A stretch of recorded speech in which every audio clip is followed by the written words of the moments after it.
Side खबरों के लिए सब्सक्राइब करें फ्लेम मीडिया और उसके बाद बेल आइकन को प्रेस करें ताकि सबसे पहले आपको मिले एक्सक्लूसिव खबरें।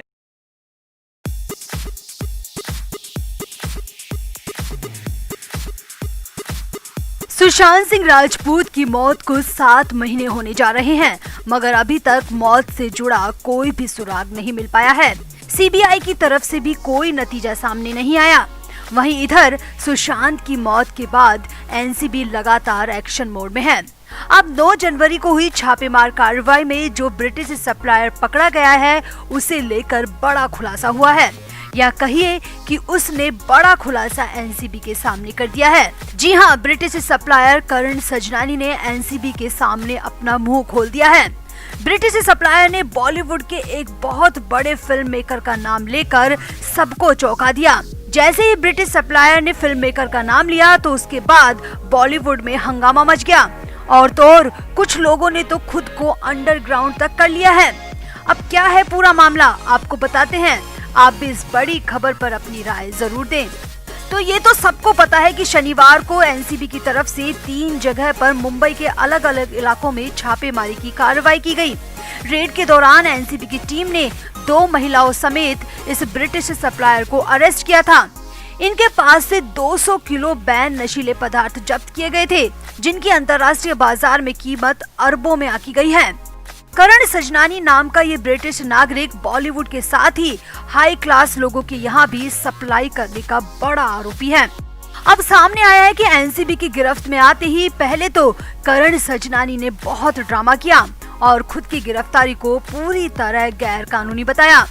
मगर सूत्रों की माने तो जैसे ही एनसीबी के तेज तर्रार अफसरों की टीम ने करण सजनानी से पूछताछ शुरू की तो वो पूरी तरह टूट गया और उसने कबूल कर लिया कि हाँ, वो बॉलीवुड पार्टीज में ड्रग की सप्लाई करता है। सजनानी ने खुद अपने बयान में कहा कि उसने बॉलीवुड की न्यू ईयर की पार्टी के साथ ही देश के कई हिस्सों में कई हाईफाई लोगों के यहाँ पार्टी में भी बैन नशीले पदार्थों की सप्लाई की है। इतना ही नहीं, सामने आया है कि करण सजनानी ने बॉलीवुड के एक बड़े फिल्म मेकर का नाम भी ले लिया है, जिसके यहाँ न्यू ईयर की पार्टी में भी उसने बड़ी मात्रा में सप्लाई की थी।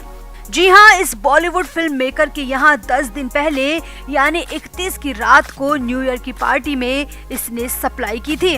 अब मीडिया रिपोर्ट्स की माने तो करण सजनानी ने उस फिल्म मेकर का नाम एनसीबी को बता दिया है। करण सजनानी के बयानों की माने तो उस पार्टी को मीडिया से पूरी तरह दूर रखा गया था।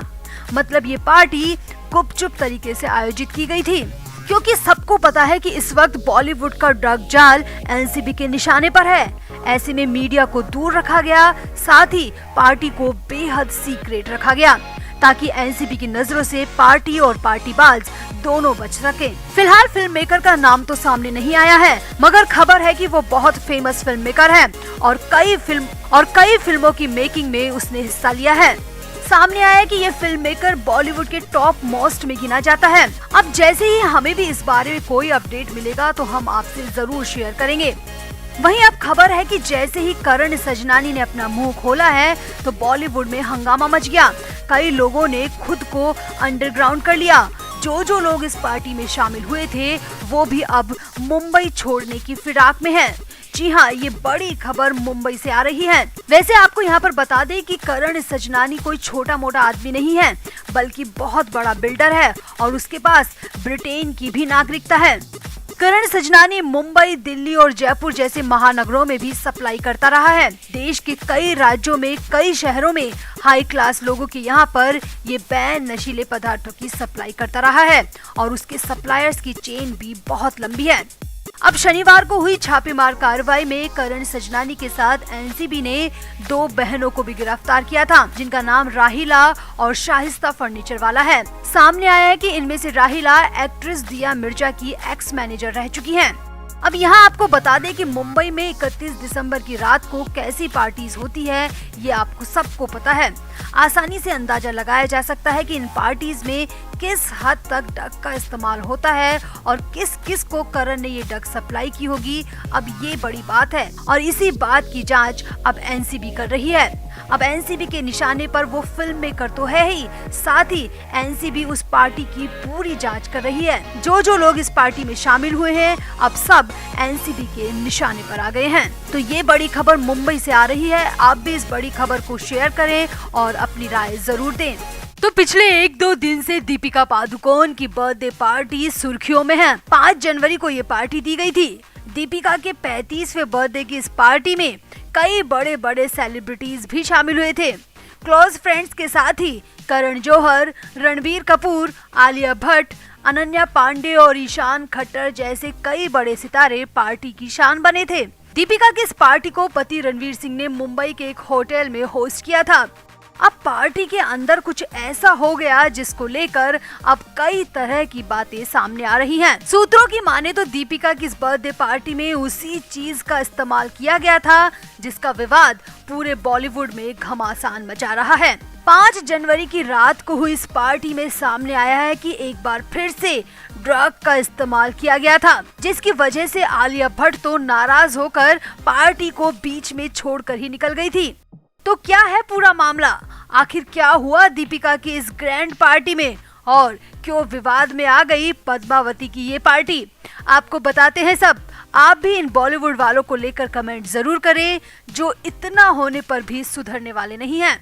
सुशांत सिंह राजपूत की रहस्यमयी मौत के बाद तो जैसे बॉलीवुड पर एनसीबी का शिकंजा कस गया है।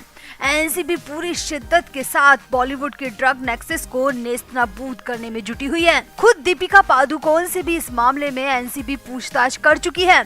दीपिका के अलावा कई सेलिब्रिटीज एनसीबी की जद में आ चुके हैं। फिर भी लगता है कि ये बॉलीवुड वाले सुधरने वाले नहीं हैं।